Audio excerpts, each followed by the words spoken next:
বুদ্ধিজীবী ইস্কন আলম।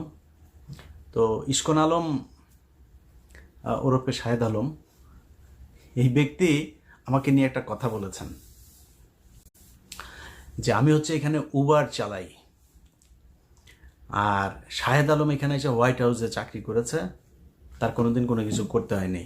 হইতে পারে শাহেদের মনে হয় বাপের মনে হয় বিশাল জমিদারি, ঢাকা থেকে 3-4 কোটি টাকা নিয়ে এসছে, চ্যানেল 24-এ চাকরি করার অবস্থা হয়তো কামিয়েছে, টাকা পয়সা নিয়ে এসে তারপরে বসে বসে খাইতো।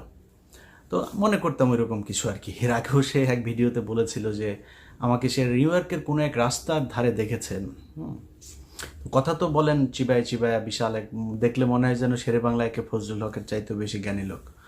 তো উনি এর আগেও আমাকে নিয়ে এই ধরনের কথাবার্তা বলেছেন। সবশেষ আমি হচ্ছে উবার চালাই। শাহেদ আলম, আমি শুধু উবার চালাই না,